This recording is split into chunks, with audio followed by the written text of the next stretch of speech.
Welcome to day one of Tocqueville's final event of the fall semester.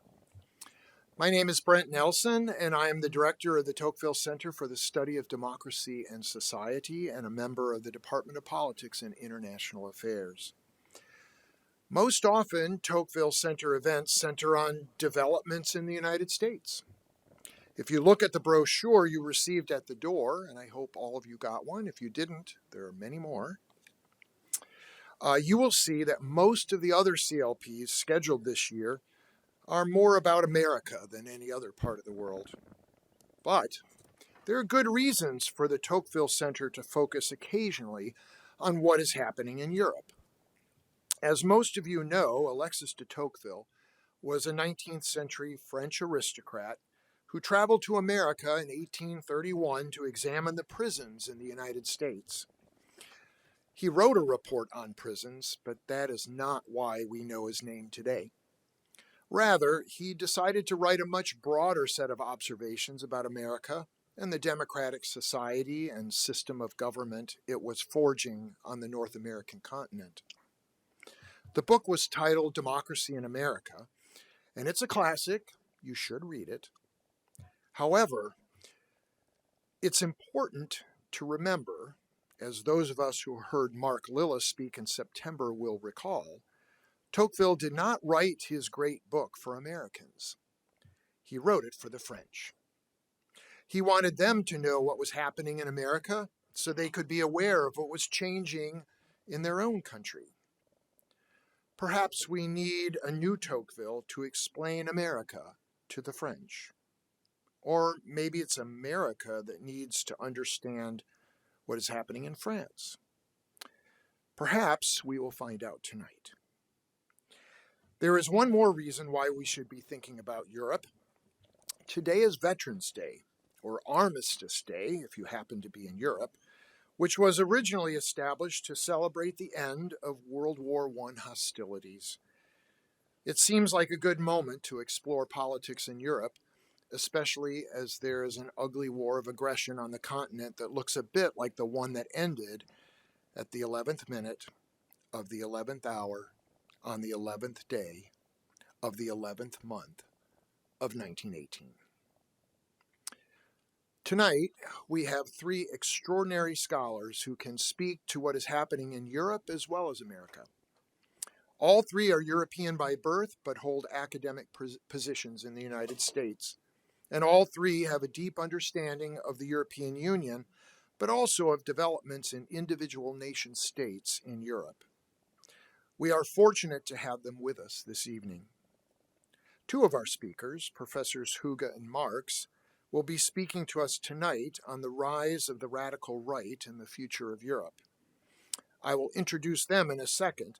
The third, Professor Matisse, will be speaking tomorrow night, but I will introduce him when he joins the response panel after the election.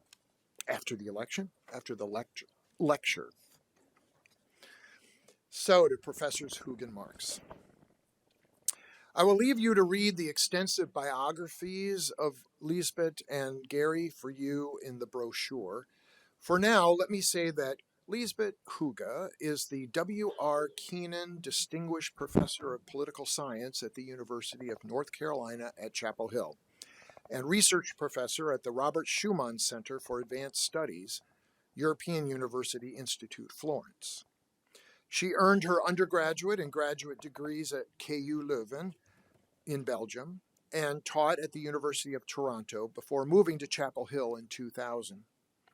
Since joining the UNC faculty, Professor Hooghe has been a principal investigator of the Chapel Hill Expert Survey on Political Parties, which is very relevant for tonight. Her partner in life and in scholarship is Gary Marx, who is Burton Craig Professor of Political Science at the University of North Carolina at Chapel Hill, and also a research professor at the Robert Schuman Center in Florence. He earned a Bachelor of Science at Birmingham University, an MA from the University of California, Santa Barbara, and a PhD from Stanford University. In 2010, he was awarded a Humboldt Research Prize for his contributions to political science. Marx co-founded the UNC Center for European Studies, an EU Center of Excellence, serving as director until 2006. Liesbet and Gary have published so many seminal works in the field that it is impossible to recount them all here. But let me mention just a couple of important works. First, they revolutionized the way we think about European integration with their theory of multi-level governance as outlined in their book, Multilevel Governance and European Integration. Second, their 2008 article, A Post-Functionalist Theory of European Integration, From Permissive Consensus to Constraining Dissensus, and I do believe there are some people in this room who have read that piece, brought political parties and public opinion to bear on integration theory, which is most relevant to their topic tonight. Thus, it is my great pleasure to welcome Professors Hooghe and Marx.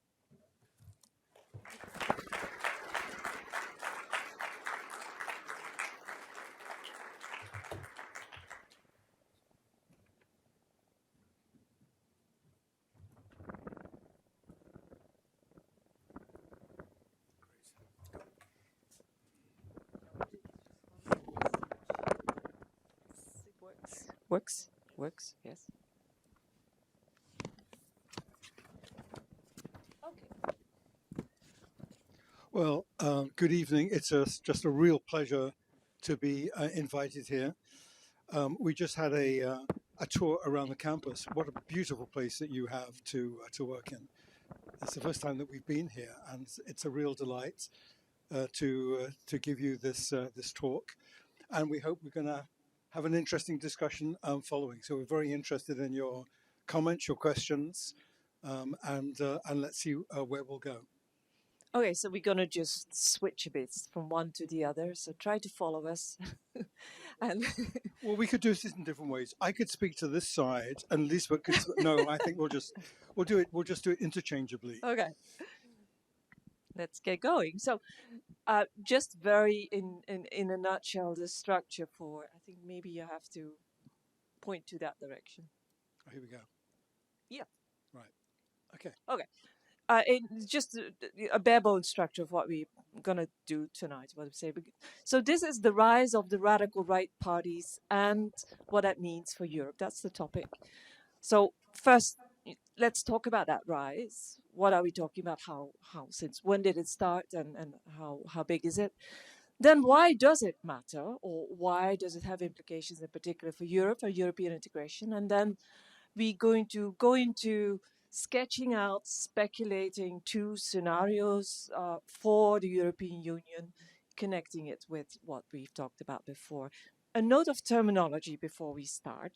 So the headline title on the first slide, and that's the one that's also published in the brochure, says the radical right, because that's probably the common way of referring to a family of parties that holds certain similar beliefs and values and promotes similar policies.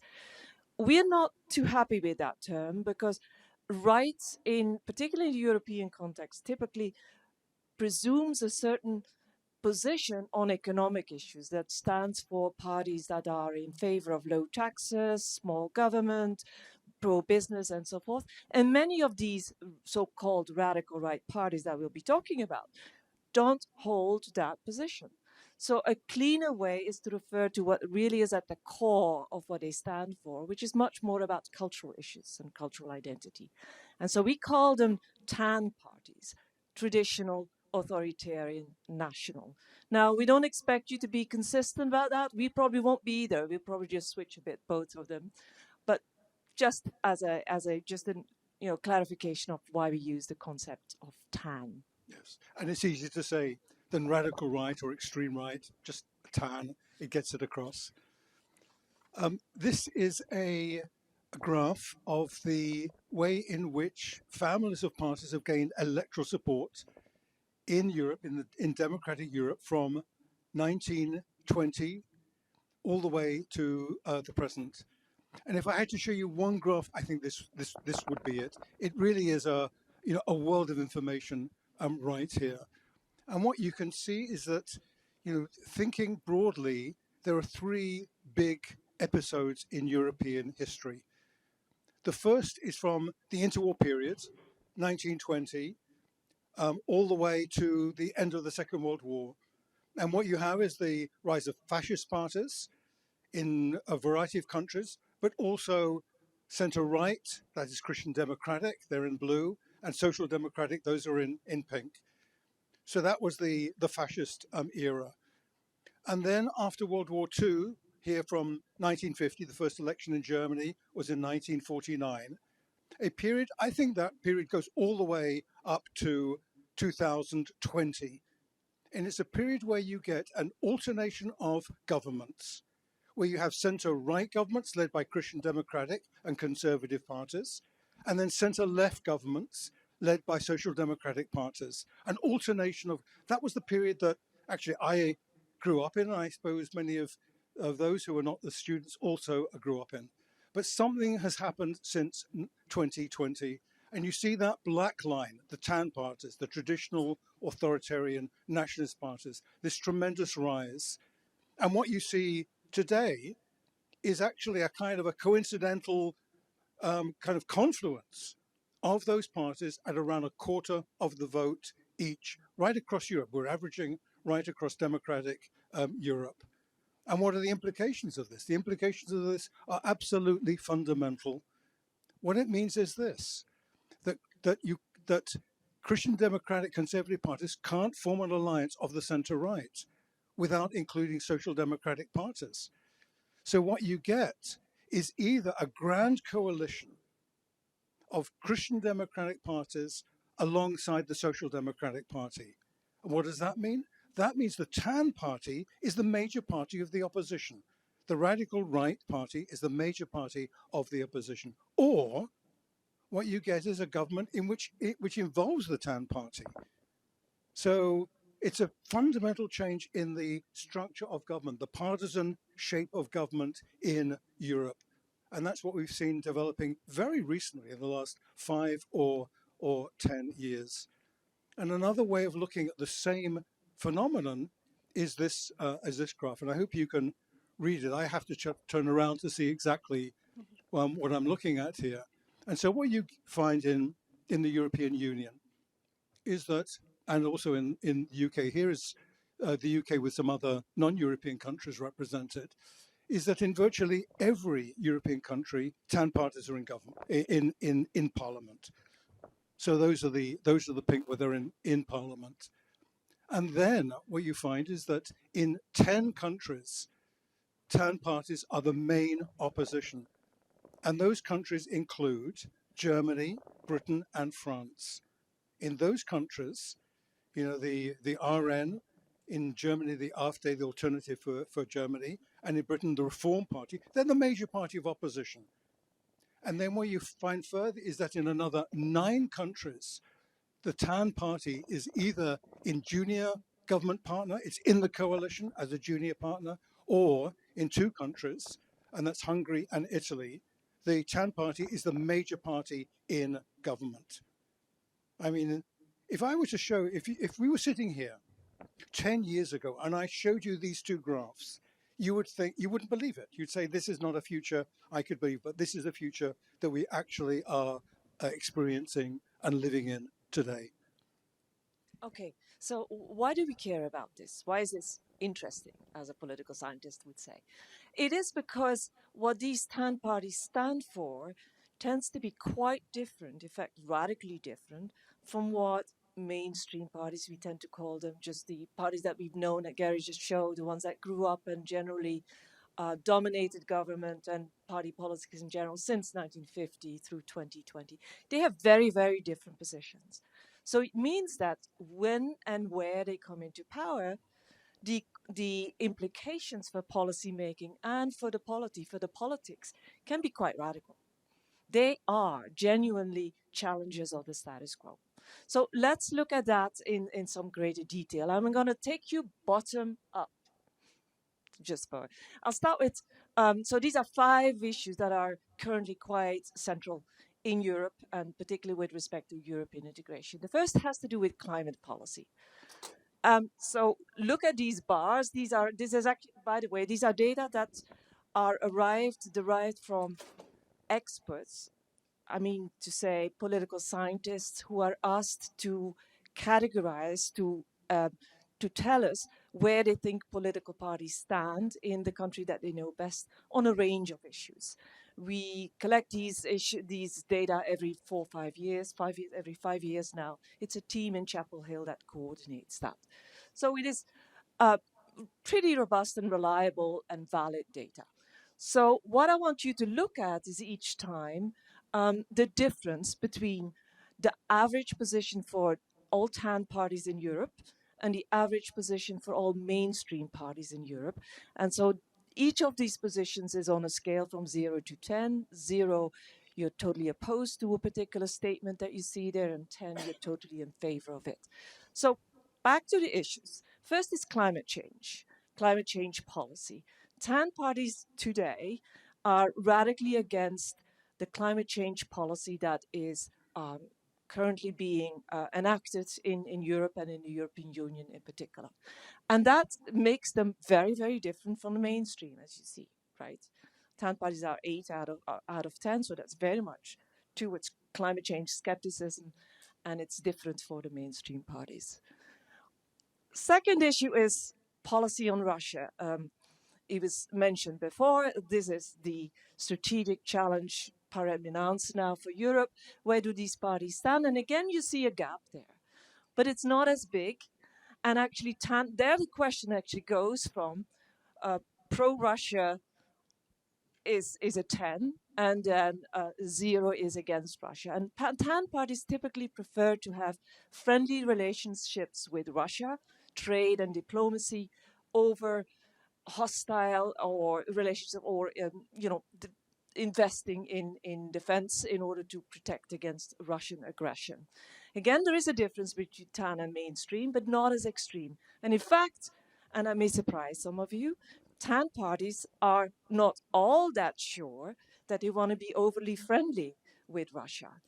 But what this average actually hides is quite a bit of difference among TAN parties, from, say, the Polish Law and Justice Party, which is very worried about Russian aggression, to all the way on the other side, Fidesz, the Hungarian Fidesz Orbán's party, which cozies up quite nicely with Russia. So an average there tells you less than it would do for other issues. Go up one though, and there it's totally unambiguous.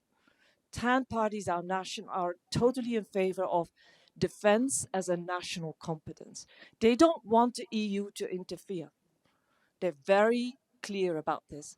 And that's quite different from mainstream parties. Mainstream parties are not so sure that they want to just cede all authority to Europe either. They're sort of centrist.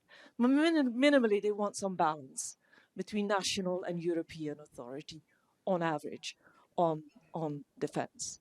I go up to nationalism. We call the TAN parties TAN because, and here I'm going to the end of TAN.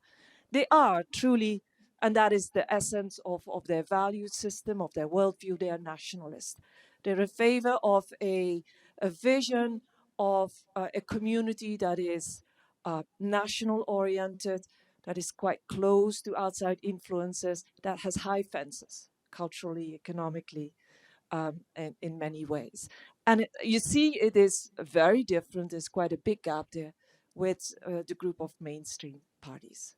And then the final issue is the one that's most directly central to the topic today, is Euroscepticism. And there you see the widest gap. TAN parties are highly Eurosceptic, almost without any exception. And that's very, very different from the mainstream, that is very much more in favor of European integration. Now, I want to make a note here. It's important, and it's a transition to the next slide.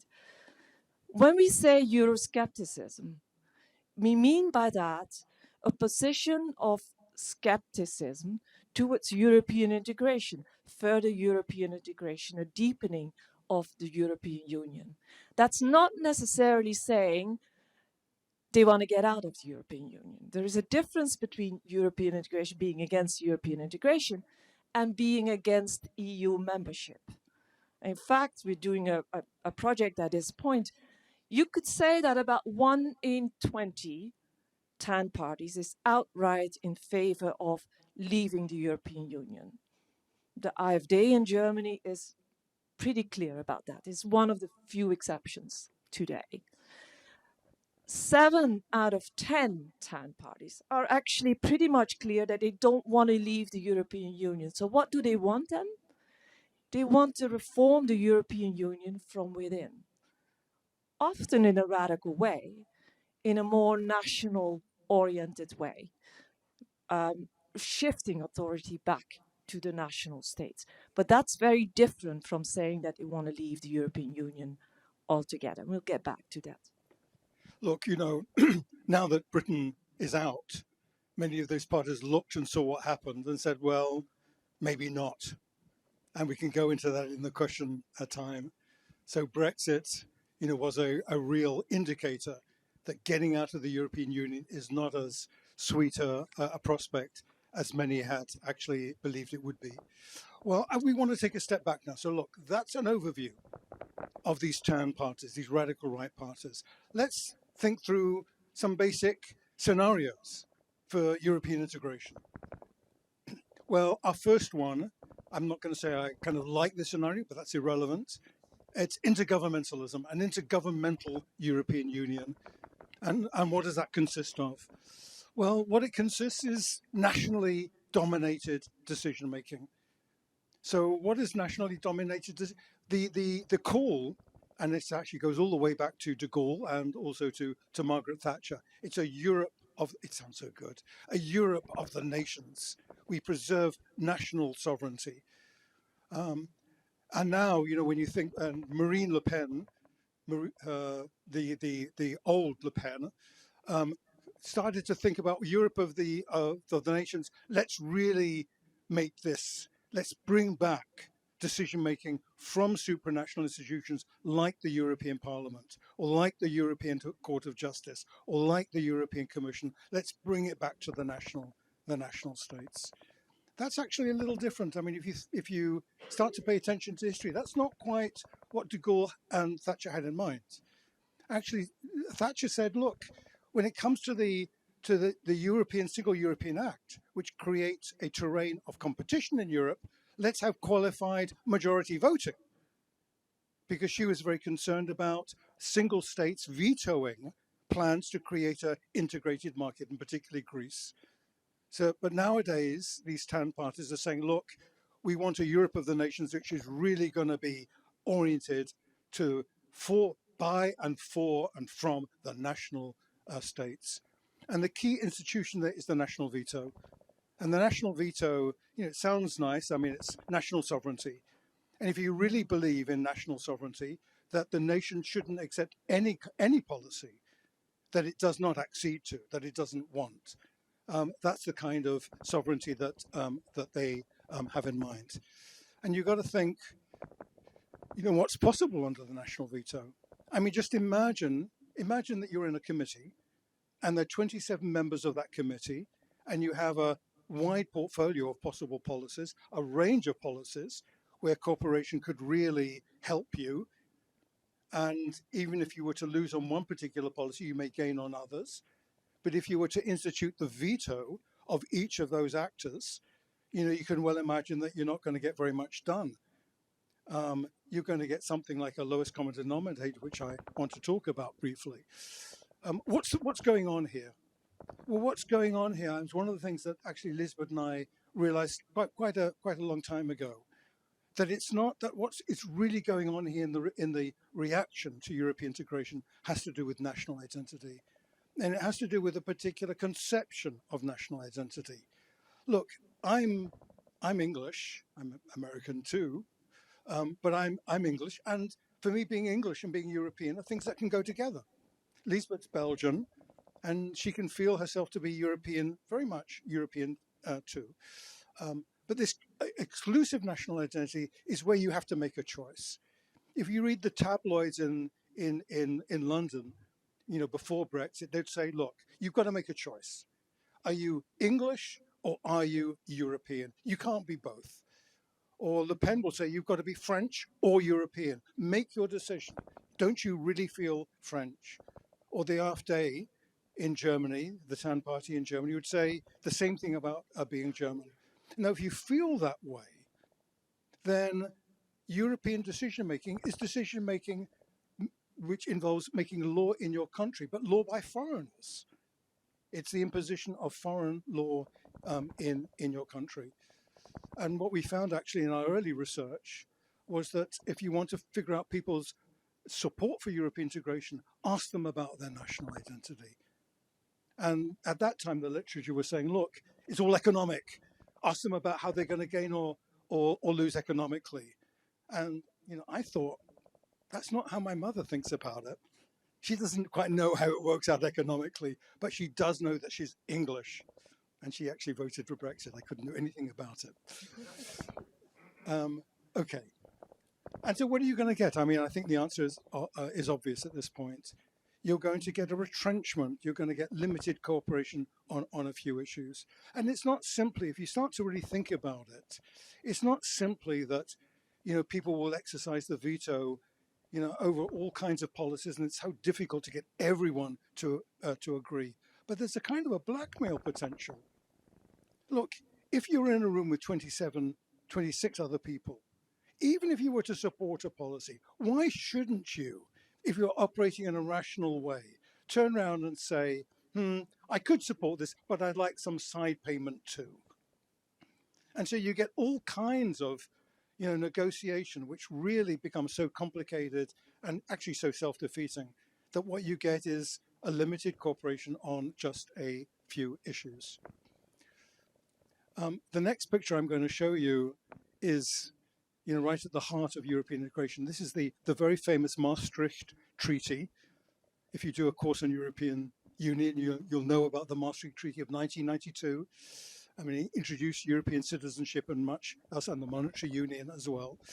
But the point I'm going to make is this, that it's a heavy book. It's a big, fat book. It's full of legalese. Don't try to read it. You won't understand it. But it's many hundreds of pages long. It deals with 50 articles. And in the European Union, the European Constitution is over 300 articles. So the Constitution of the European Union, if you think about the Constitution, you're thinking about, or you're looking at, the biggest, most complicated, heaviest constitution of any polity. I mean, the basic law, it would run to 200,000 pages. It is just words, I should say. It's a vast, it have multiple volumes. The Constitution of the United States is 4,500 words. So it's about 1/50th. I mean, it's such a luxury to have such a sharp and pointed and flexible constitution. That's not the European Union. And when you ask Europeans, what they think about the European Union, they'll often use the word complex, and they're absolutely right. The European Union is highly complex. Well, what does that mean? That leans the European Union in the direction of intergovernmentalism. And let me give you an example, and it looks a little bit kind of intimidating. Every lecture on the European Union has to have some chart of decision making. And if I were to give you the full thing, we'd be here all day because I'd have 100 charts. But this is the one chart, I think it's the most important chart in a way, because this is how you reform the European Union. How do you reform the European Union? And there are two paths. I have to turn around here and take a look. There's the ordinary revision procedure and the simplified revision procedure. And the ordinary revision procedure is for those circumstances. Well, I should actually begin with a reform proposal. That's the easy part. Any actor can put a reform proposal on the table. Lovely, that's easy. So the European Union could be reformed. But major constitutional reform is handled in the ordinary procedure. What does that involve? It involves two things above all. First of all, you need unanimity in the European Council. The European Council is composed of the heads of state of every European Union member state country, 27 of them. You need unanimity for reform to get through. But that is not all. What you also need is every member state must ratify the proposal. What does it mean? Well, in some countries, it means that there's got to be a parliamentary vote.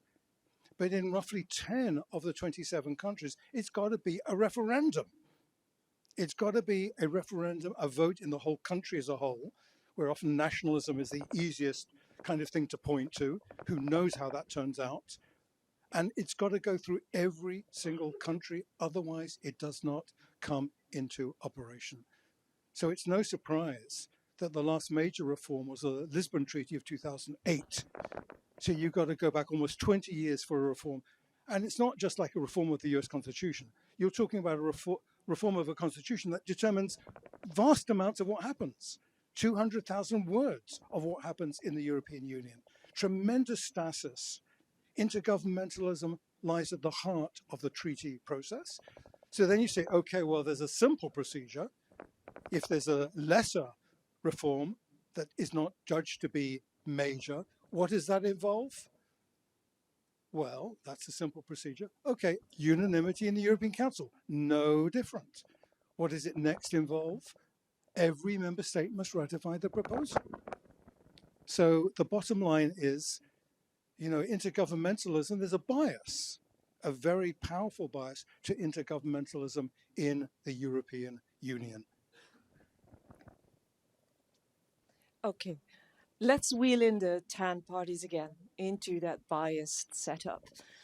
And something you need to realize is that TAN parties have become deeply entrenched in European politics, I would say throughout Europe at different levels. And that's important for two reasons. One, it means that the TAN message of nationalism, anti-EU, anti-immigration as well, anti-climate change increasingly, can be repeated over and over again in different venues. And so it becomes something that really it becomes very vocal and clear in public debate on a daily basis. And the other thing is, where TAN parties hold the levers of power, they can actually use them to change the status quo within limits, because we're working in a multi-level system where no level of government is truly independent of another, but they can move the chairs in a direction that fits them better. And so this is roughly it's a conservative estimate, but roughly their kind of hold on power, on executive power, as we speak mid-2005. So they are in government as major or minor party in 9 countries. They hold office in 49 regions in 7 countries. That's about 1 out of 5 regions that have regular elections, direct elections, have their own parliament, their own government, and so forth. And they hold power in about roughly 160, 170 towns of larger size. They're actually more widespread in rural areas, but that becomes very difficult to count. So they're there, and they can repeat the message that connects their particular values and their particular wishes with, how we're going to build Europe and reform Europe. Then there's the Trump factor. Can't avoid that. Matthias will have to say more about that tomorrow, I think, right?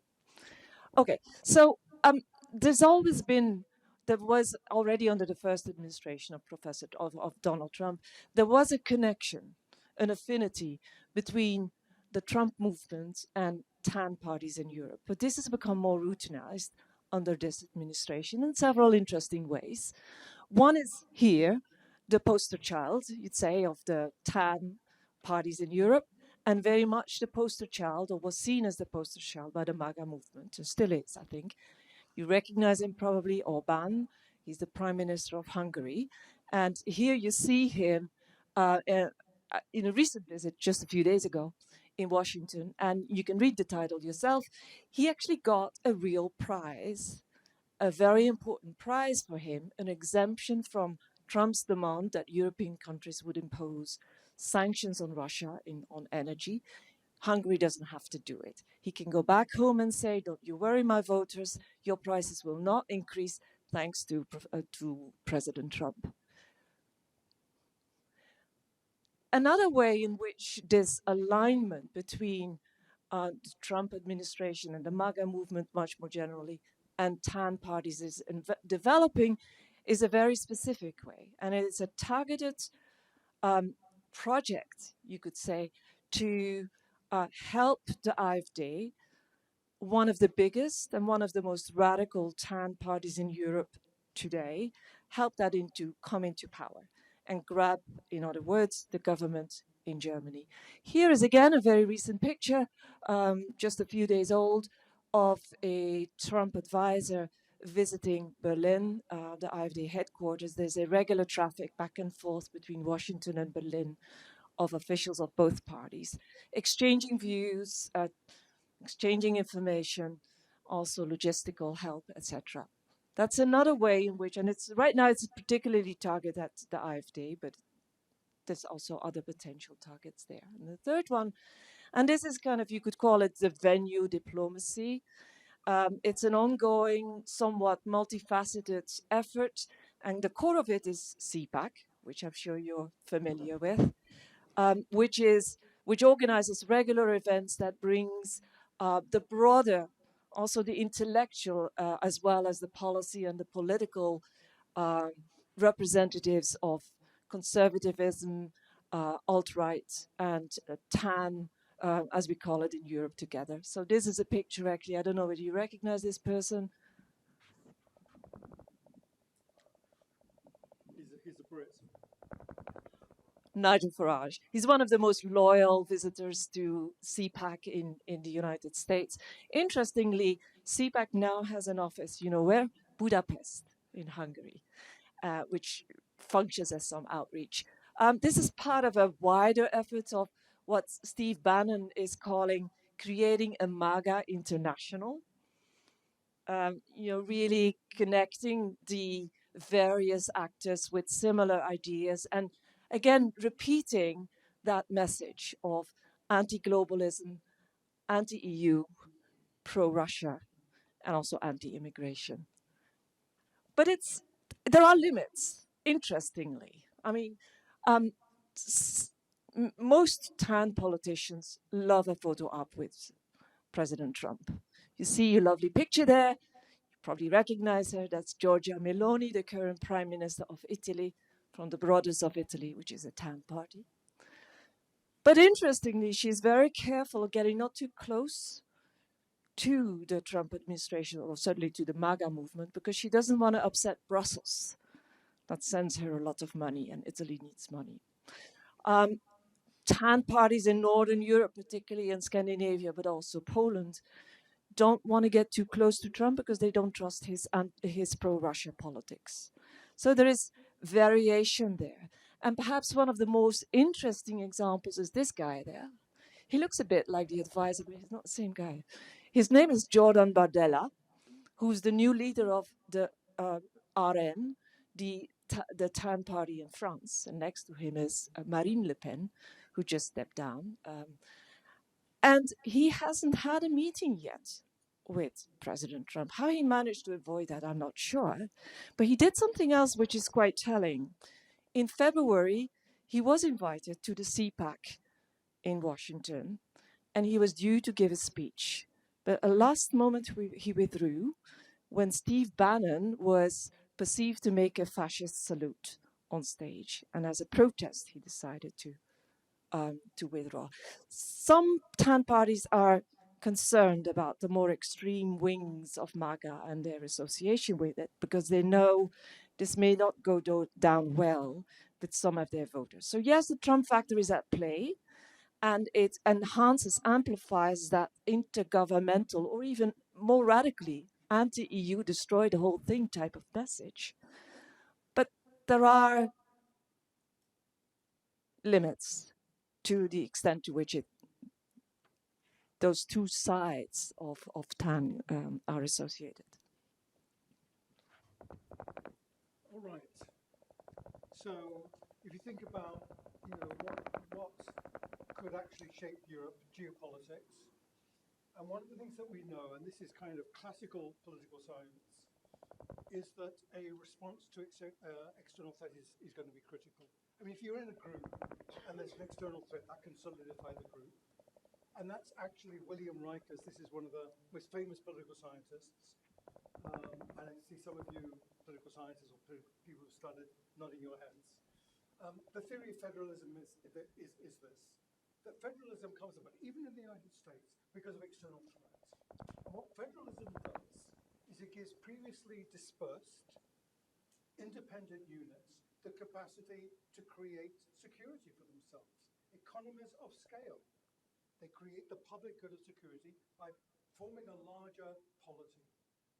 So, could this operate in the European Union? Well, let's take a look.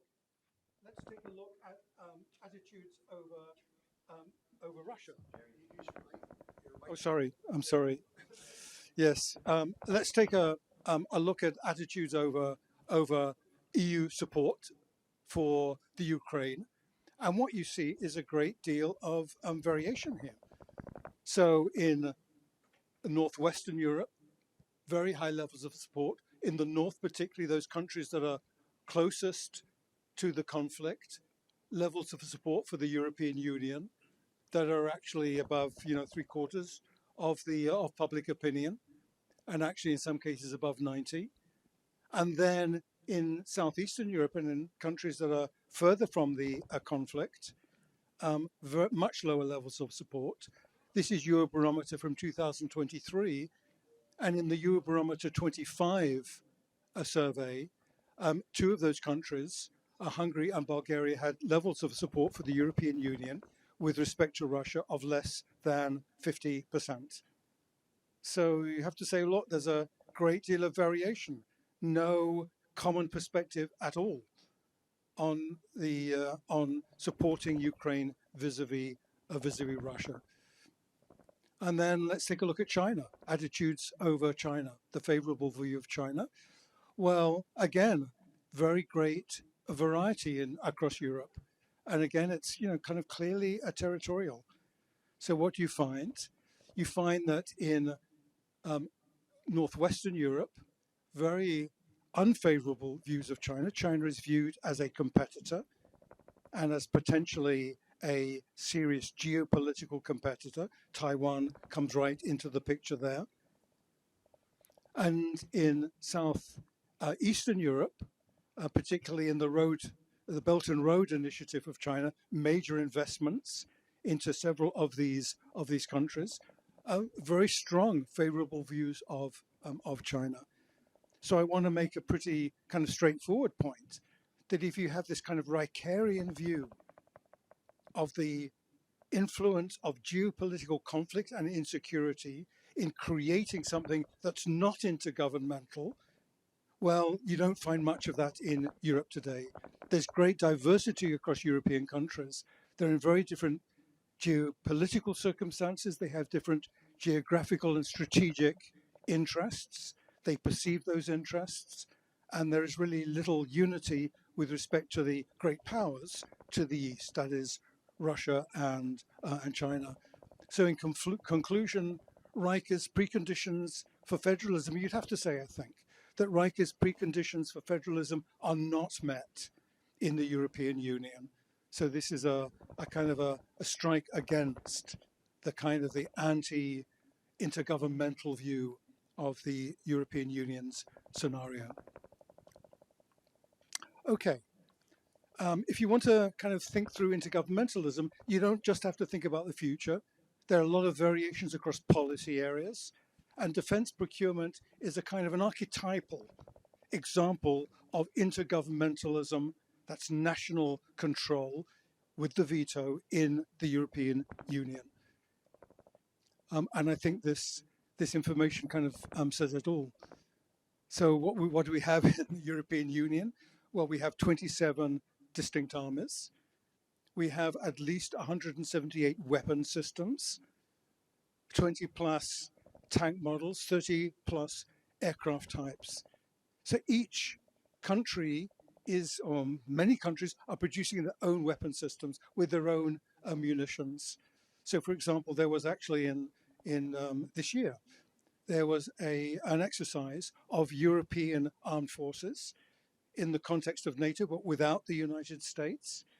And there were all kinds of problems. So, for example, the French and the Germans, two major ingredients in the European Union's defense, they have distinct tanks. They both actually use 120 millimeter shells, but the shells are different and they can't be used in the different tanks. Or, for example, in terms of the aircraft, yes, there are F-15s in the whole array of American, but also European aircraft. The pilots are not interchangeable. There are all kinds of problems that lead to duplication, inefficiency, and low interoperability. So what are the reasons for this? Well, the reasons go beyond, just TAN parties. What you have across Europe is national protection defense and defense procurement. This is an industry that's kind of unlike other industries in that there are real national interests associated with this particular policy area. Countries want to have their own armed forces. They want to have their own industry. They want to have the employment that comes along with that. They want to have the investment. They want to have the prestige. They want to have the sovereignty that goes along with their own defense industries. And then on the top of that, you get TAN. So, for example, Meloni, the Prime Minister in Italy, who is a radical right a leader, she talks about strategic autonomy. And that's a European catchword, that we in Europe want strategic autonomy. We want to have some insurance against the fact that America may not actually participate in the way that may be intended. But for her, strategic autonomy means national autonomy. So she wants to, Leonardo is one of the big defense companies in Italy. She wants Leonardo to get all of the Italian orders, does not want to have any free market or competitive market in arms production. And that this is what actually Liesbet just showed you a little while ago. And this is the expert, the Chapel Hill expert. There are about 500 experts across Europe who participate in coding these parties, and TAN parties are much more nationally oriented. So you've got national interest across Europe, which is exaggerated, intensified by TAN parties.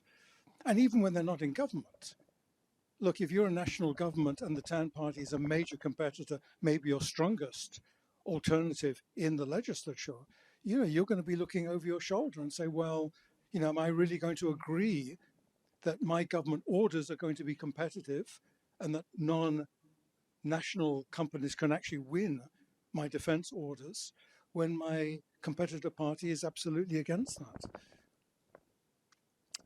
And then common security and defense policy. This operates by, as you'd expect, really, unanimity. There are many areas in Europe, policy areas, which operate by qualified majority, where the national veto doesn't operate. Well, it does operate in common security and defense policy. And then, there's some ways around this. An enhanced cooperation procedure is one of those. If 9 member states agree for a particular policy, it doesn't demand all 27, but it's very clunky. It's heavily bureaucratic. In this area, there's a procedure called PESCO, and PESCO has a whole array of different, actually interesting, you could call them shards of light, that there is possible to actually get something done in the defense area. And there are a lot of little, but these are little policies, and they're not backed up. If a government doesn't actually do its job, there aren't any implications of this. So what you really have is essentially an intergovernmentally dominated system of defense procurement.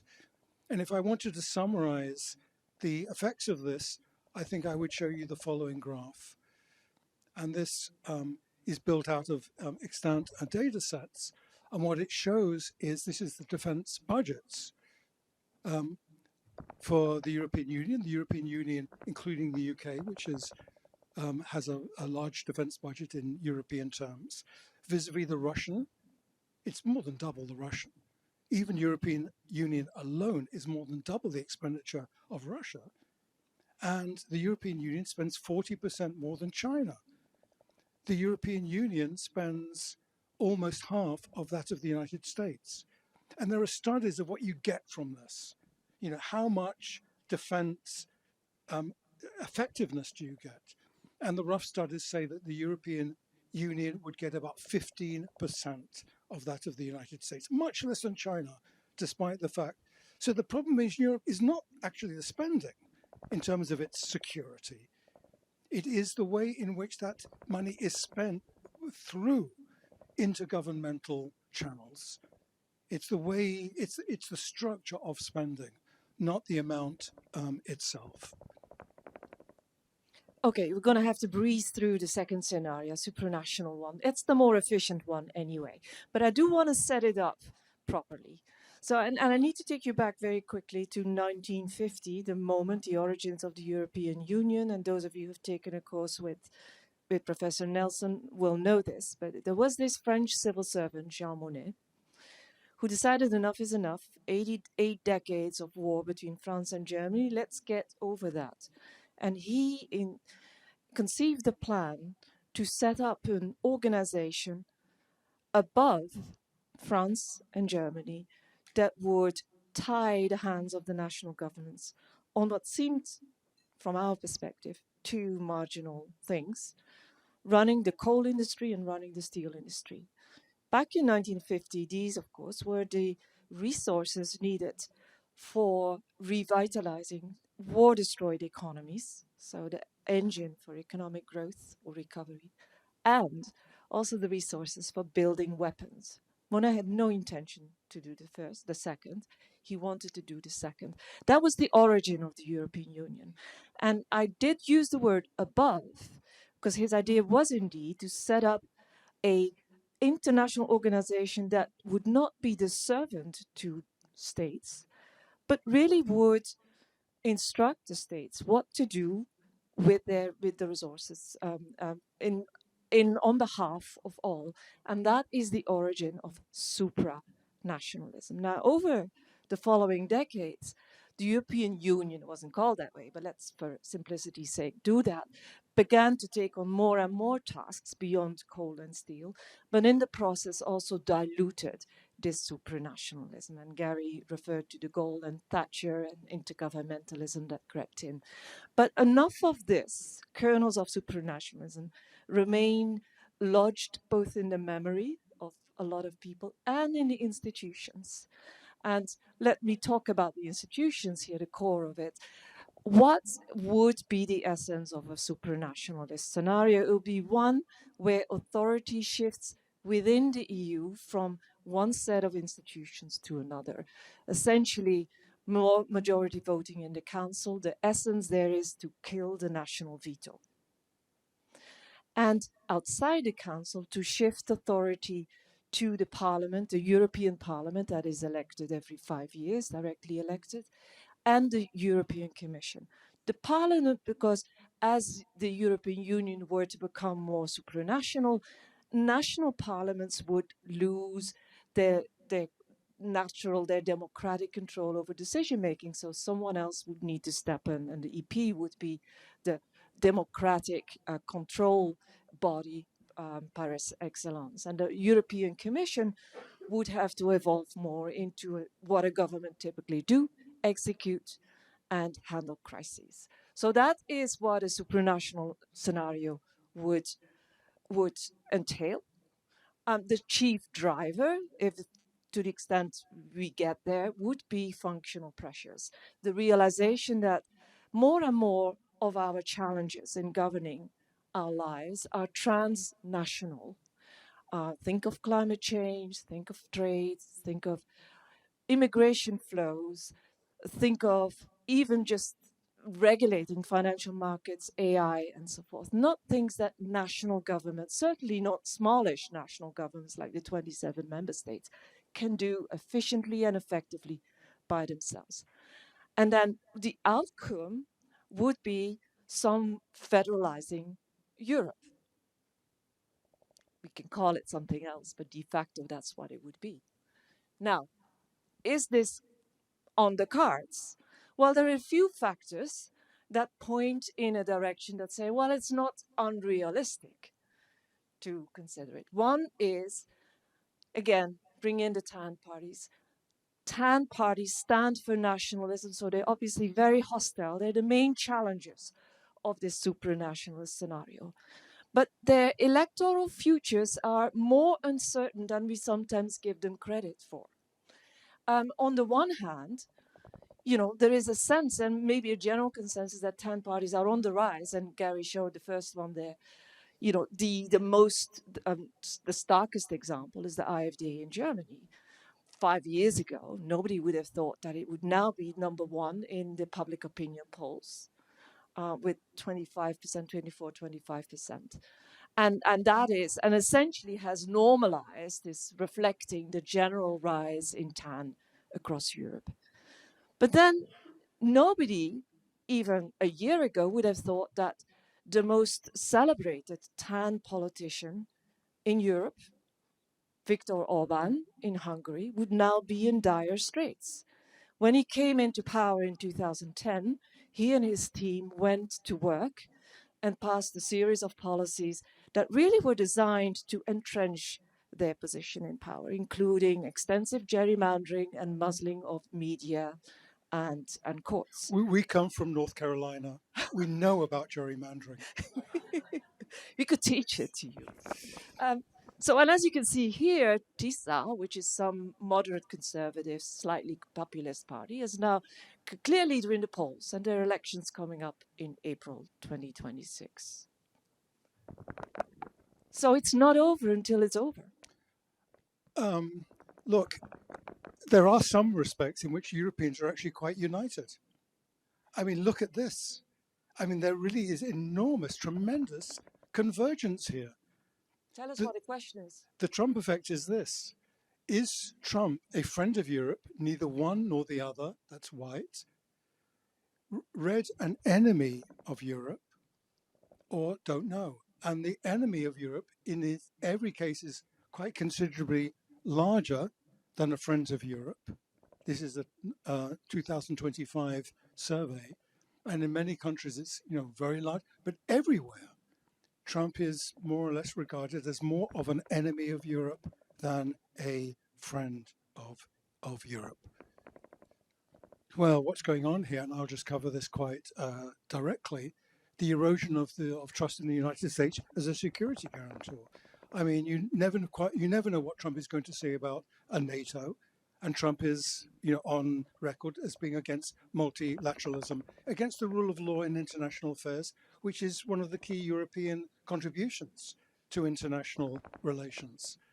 Second, this trade adversarialism, the way in which Trump is negotiating trade and actually using the United States' influence in trade to actually, you'd have to say, bully or impose sanctions on a variety of countries, including the European Union, the 20% tariff that's imposed on the European Union, with only a marginal reciprocity on the part of the EU. And the EU is a kind of a representative of free trade, or the WTO. Trump has reinforced the elimination of the World Trade Organization, and a number of efforts to try to replace this. But it's a source of great unpopularity in Europe. And then thirdly, and Liesbet has mentioned this, the political destabilization, undermining of the European Centre by being overtly in favor of these 10 parties. So each of these is a source of great conflict. We'll hear more about this tomorrow, I'm sure. A sense that Trump is undermining a world order that Europe was a major part of.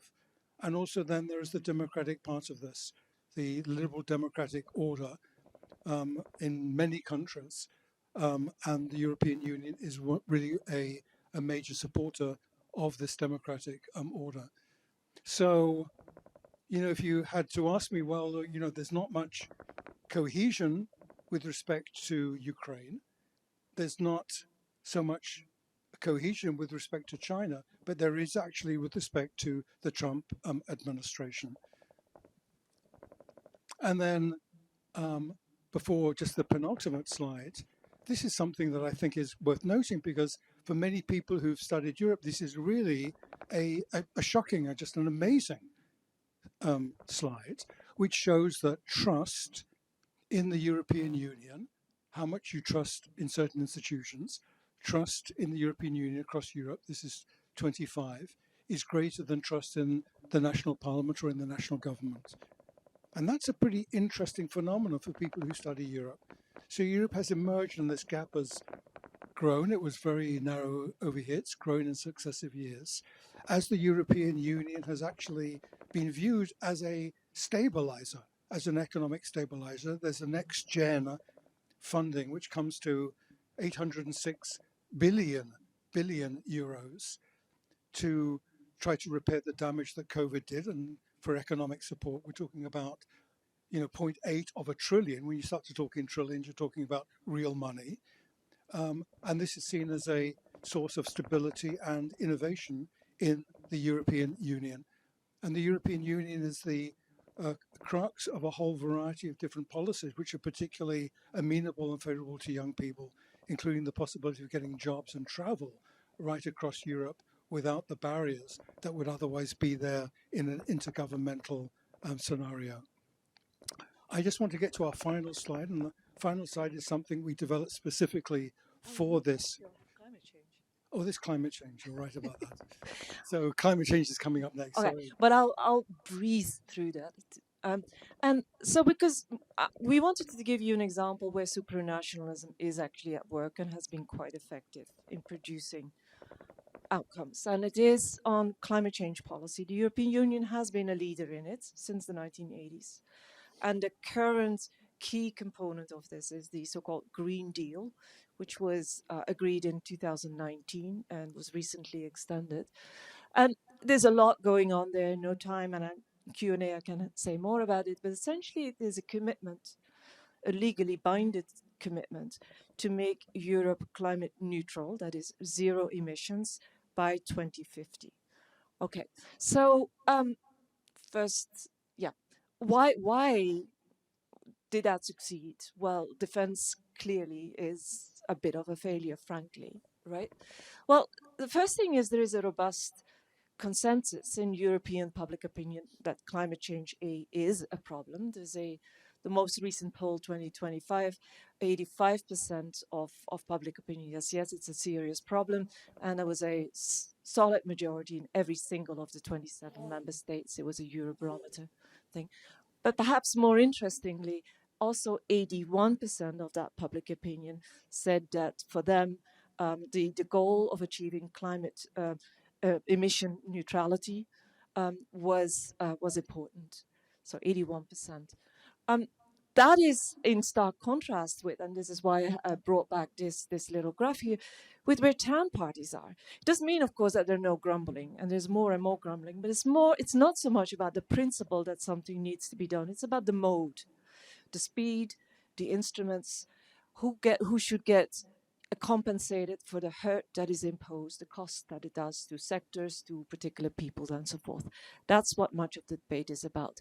TAN parties, of course, very, very well attuned, have picked up that unease and have amplified it and have jumped to in many cases, a full-throated rejection of the Green Deal. That's where they stand, but they're out on a limb. Public opinion is not necessarily ready to follow them, and certainly the rest of the parties, the mainstream parties, are not there too. So in terms of public opinion, there is a robustness to continuing with some form of climate change policy that is relatively radical, so to speak. But it's not the key explanation for why this has succeeded. The key explanation is really the rules of the game. And this is where you see the stark contrast with defense and defense procurement in particular, right? Climate change policy is part of what is called in European lingua the ordinary legislative procedure.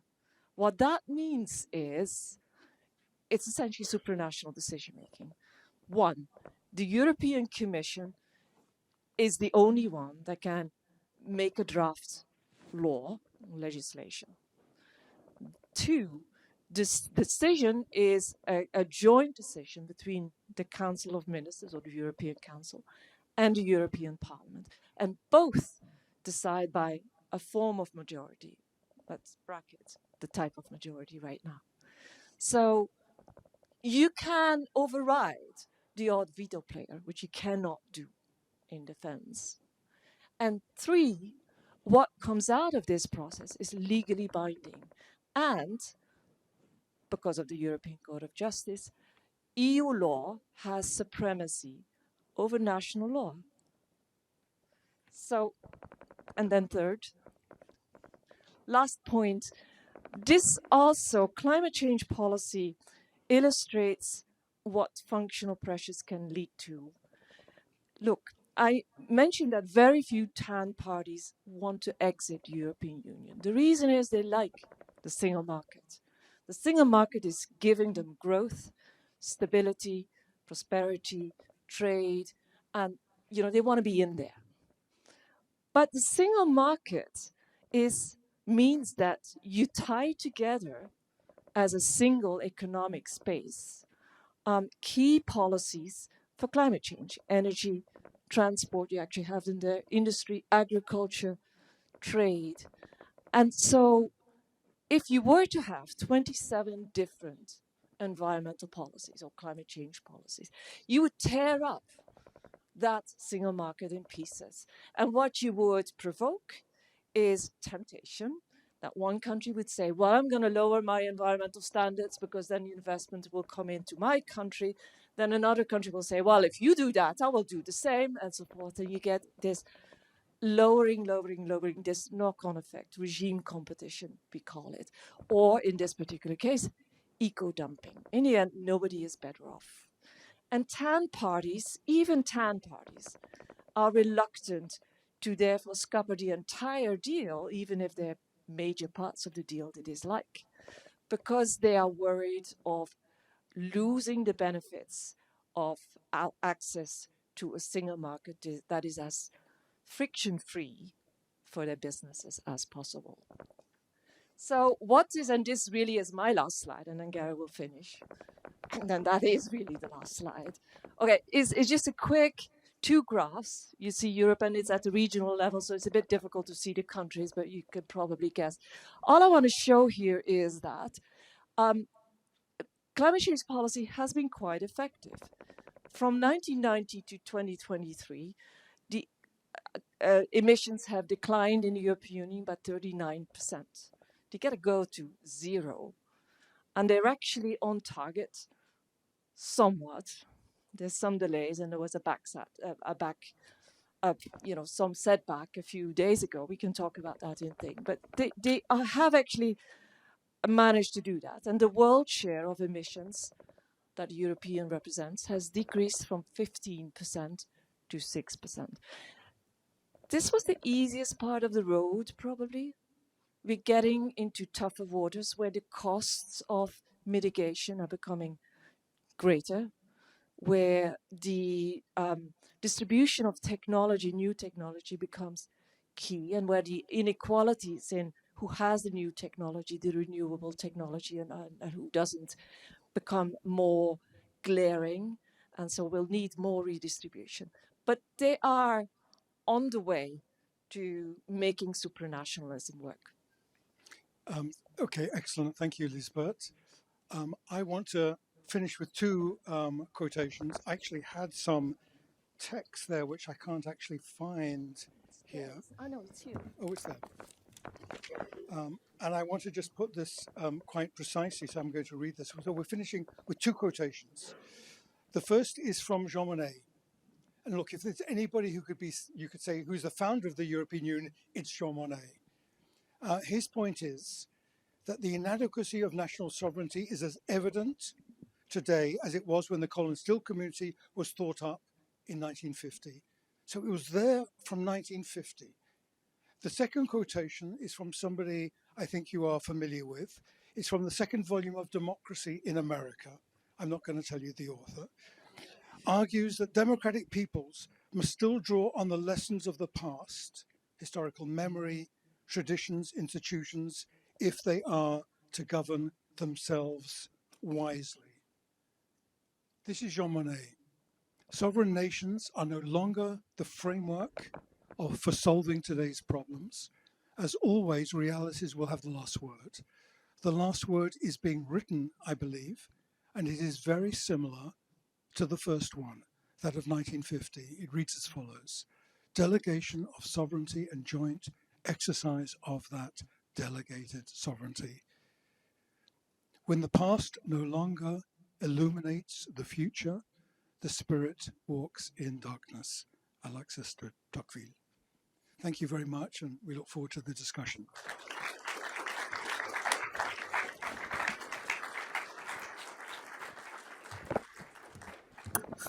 Thank you very much. And if you all would, take a seat wherever you wish. And if I could invite the other panelists, Matthias and Jim can come up and I'll introduce them. Matthias Matisse is the Dean Acheson Associate Professor of International Political Economy at the School of Advanced International Studies at SAIS at Johns Hopkins University. I mean, just think about that. Dean Acheson Chair. If you are an American historian, you know how important that is. Anyway, just thought I'd point that out. He is also a senior fellow for Europe at the Council on Foreign Relations and served as the chair of the European Union Studies Association from 2019 to 2021. Professor Matisse earned his undergraduate degree at the University of Antwerp in Belgium and his MA and PhD at Johns Hopkins University. Dr. Jim Guth, is the William R. Kenan Jr. Professor of Politics and International Affairs at Furman University, and in that he shares a chair with Liesbet, because I think you're also the Kenan chair, right? Or is that Gary? Yes. You are the Kenan chair. Well, we have two Kenan chairs on the stage, which is pretty significant, I think. Anyway, Jim is also Senior Distinguished Fellow at the Riley Institute and Tocqueville Senior Distinguished Scholar. He earned his BA from the University of Wisconsin-Madison and his PhD from Harvard.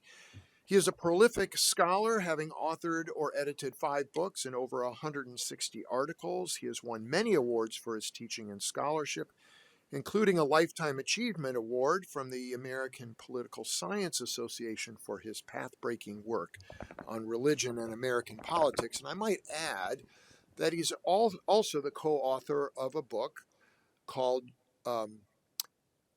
Religion and the Struggle for European Union, and I forget the subtitle. I'm also in that book, but I can't remember the titles of my own book. But anyway, so Jim has deep experience in talking about just these things, the European scene as well as the American scene. So I've asked both of the new panelists here, Matthias and Jim, to just offer general comments on what they've heard, see if there's some interesting things that they want to pick up, and then we'll go from there.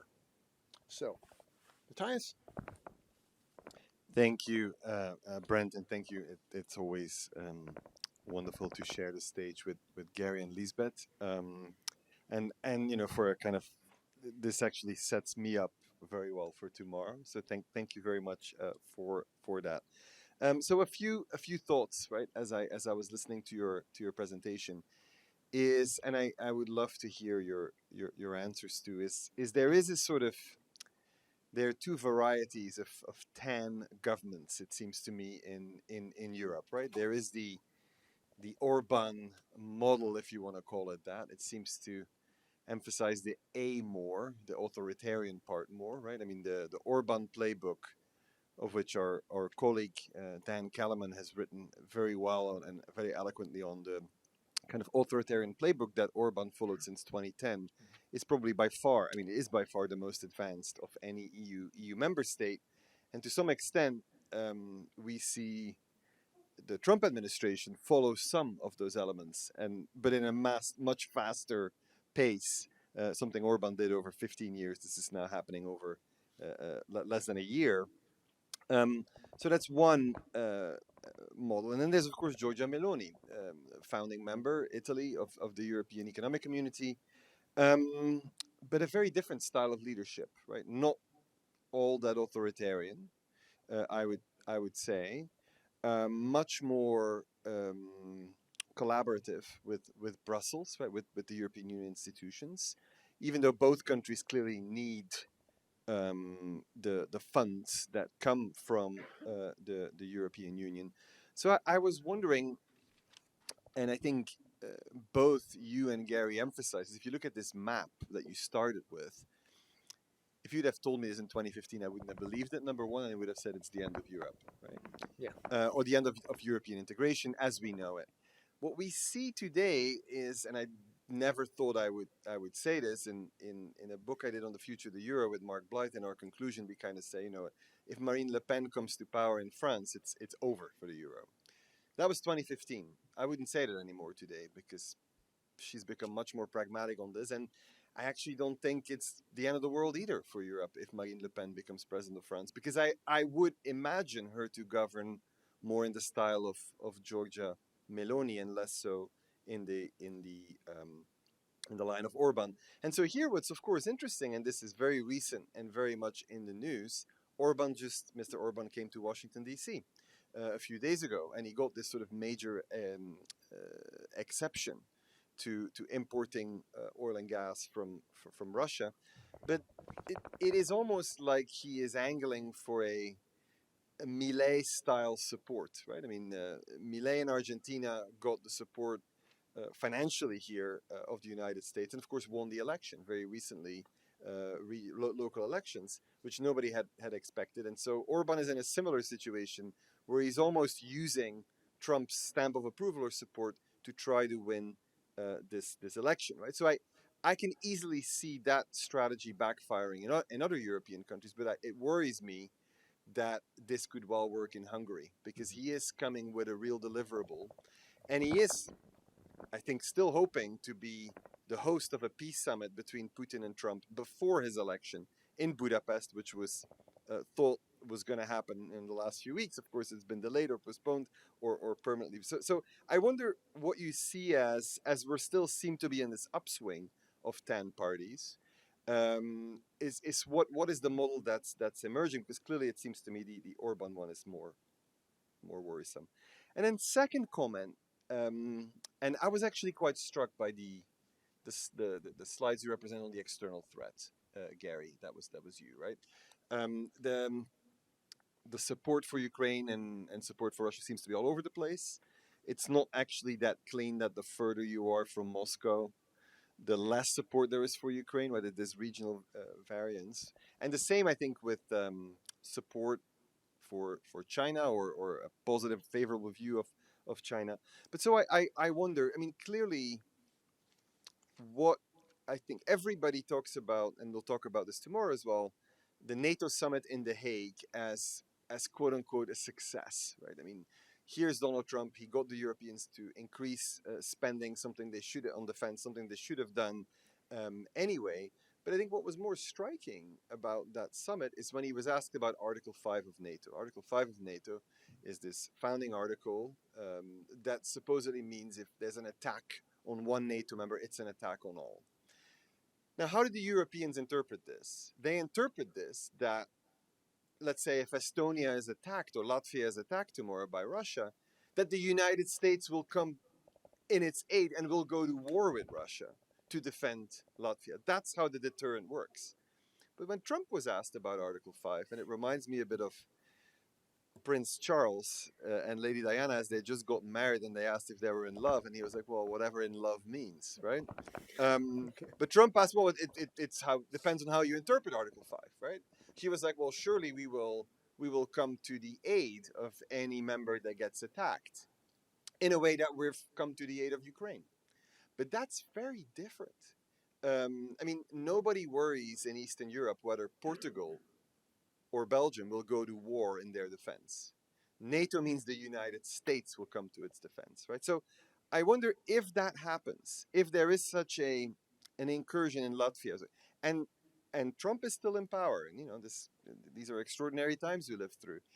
Is that a moment where that all shifts, right? Where Europe then wakes up and is like, oh my God, like we do need, because that's, and I'll end on this, I think the one striking thing for me, the tension in European integration is between what the people want and what the elites want, right? So the elites in Europe, and this is actually true for the centrist governments and center-right politicians as well, they actually still think of national defense as a national thing. as sovereign issue, but they're willing to talk about monetary integration, trade. I mean, many in the economic realm of things that they're willing to delegate certain levels of sovereignty to the European Union for. But it's actually, when it comes to public opinion, the other way around. I mean, Eurobarometer after Eurobarometer shows quite significant support on the part of populations for more joint European defense. Whether that means a European army or whether that means PESCO, I mean, I don't think people are that getting in the weeds of this. But this is actually one of those things where talking about a supposed democratic deficit in Europe, where it's far away from the EU is far away from what people do. That's actually something where the EU could have quite some support. It's on things like when to retire, what to spend money on, whether it's health, education, but where people feel like these are things that we should decide nationally, because again, different countries could make different trade-offs. So I wonder if those data, Gary, you presented, could shift rapidly if there is a real hostile action taken either by the Chinese in Taiwan or by the Russians in the Baltics. Jim? Yeah. Your mic isn't Is it working. gonna? Isn't this gonna work? It's on. Yeah. Yeah. Okay. Yeah, Gary and Liesbet, thank you so much for taking me back 55 years or so to my first courses in European integration and functionalism and intergovernmentalism and all that kind of stuff. It was a real trip back into the past. I've got a couple of questions that are kind of related to what Matthias was just mentioning. We use this term tan parties or radical right parties. And I'm going to ask you the same question I asked Pippa Norris a year ago or so. Is that really an accurate delineation of the range of parties that are involved? The radical right parties, the tan parties, can't get together in the European Parliament. There are clearly lines of division on policy and other things. They have somewhat different constituencies in terms of their voting constituencies. They seem to me to be ranging in the degree of Euroscepticism. You've talked about soft and hard Euroscepticism. To what extent are we losing something by focusing on this as a single category? The second question I have is also related to the question of how we deal with these parties. We can have a stone wall against their participation, have centrist parties refuse to cooperate, or you can incorporate and accommodate and civilize them, so to speak, within parliamentary institutions. And I'd be glad to hear your sense of whether being in power has the effect that it apparently has on Giorgia Meloni, or whether it's more likely to be Viktor Orban in actually having responsibility for government. Good. Well, let's get the responses first, and then we're going to go to the audience because we're running a little short on time. So, Gary, Liesbet, you want to respond to those? Sure. Oh yeah, we can share as well. Only one of us can speak at the same time. That's true. Really great questions, and I'm just going to maybe talk a bit about TAN parties. Are there two varieties of TAN parties or TAN governments, right? And so, what is the true color, or are there several colors? I think I'll just, you both actually go in the same direction. We don't know. I mean, Gary said until 2020, we still could imagine we were in relatively normal politics, and so now by 25, it's clear we're not. There is a group that is profoundly challenging as a group the status quo, and Jim, you're absolutely right. It's there is variation within that group. In fact, in a project, we're trying to kind of get to grips with that variation. You see that reflected indeed in the current European Parliament, where these parties fall into three groups.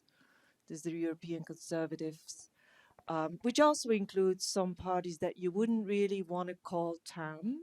There's also a fuzzy boundary, when does a party become TAN and when is it conservative, which is not maybe not quite tan. A large aspect there is self-definition and choice, self-selection into particular groups. You are like your friends. When you sleep with the dog, you catch the fleas. That's the idea. So that's the least radical or most moderate group, in part because there are these conservative, not exactly tan parties in it as well. Then is the group of the patriots, which has, for example, the French tan party in it, the Front National, or actually the Rassemblement National, as it is called now. And then there is the group of what you'd say is the most radicals, the smallest group, where the AfD, the German AfD, is the main player.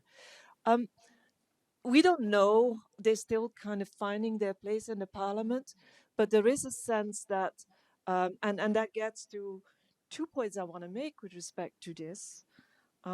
Does government participation moderate, or does including them into taking responsibility, not just shouting from the outside, but actually being co-responsible for certain policy, does that moderate them? There too, the judge, I think we don't know for sure, but there is a sense that both in the European Parliament, um, being asked or being courted to be part of a coalition, particularly with the moderate right, may just bring them to be more pragmatic on some points. There is also, and that comes out of our data, a clear sense that whether that's self-selection or whether that's moderation because of government participation, we're trying to figure out.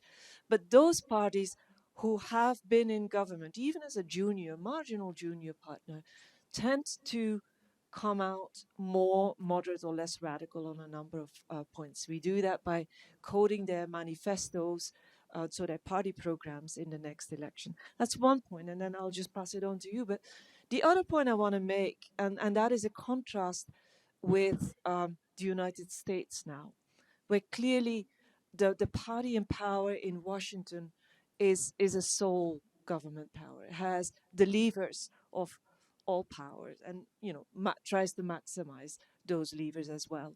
In Europe, because Europe is this complex, multi-layered, we call it multi-level governance system, tan parties, even in national governments, don't have ultimate sovereignty. They're within the European Union, and for now, in the European Union, they are a clear minority, both in the Parliament, 25% of the seats, and in the European Council, only 2 governments are dominated by tan parties, 2 out of 27. And that, whether that moderates them, socializes them in moderation, I'm not sure, but it certainly constrains them in what they can do. I'll make this short because I want to hear from you too.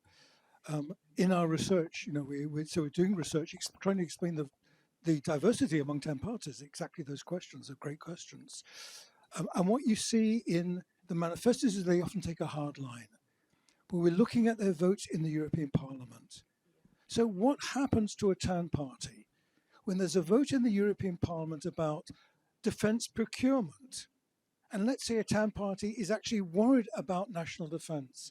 So what does a person who's worried about security do in the context of coherence in European defence? Often they will break ranks on that. They're divided.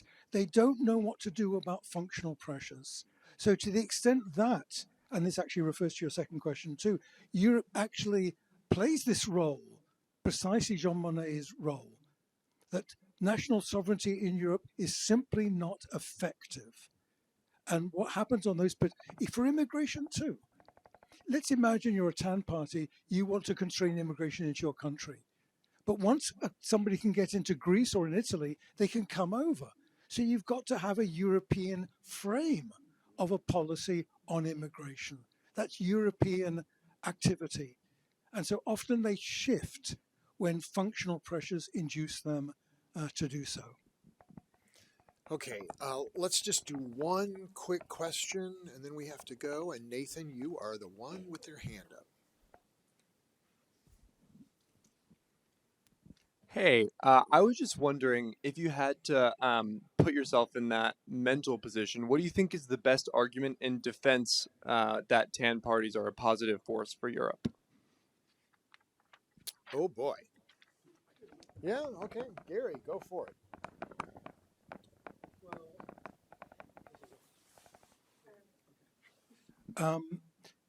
For decades, the leaders of Europe, and particularly social democratic leaders, forgot about their constituency. They forgot about working class people who would have to compete for jobs and for housing with large numbers, mostly male, young people who came to Europe for very obvious and understandable reasons to find a better life. If you live in a country which cannot provide you with the rule of law, the best thing that you do is try to get out. And the people who could get out were obviously young men. So predominantly these were young men coming, finding their way to Europe.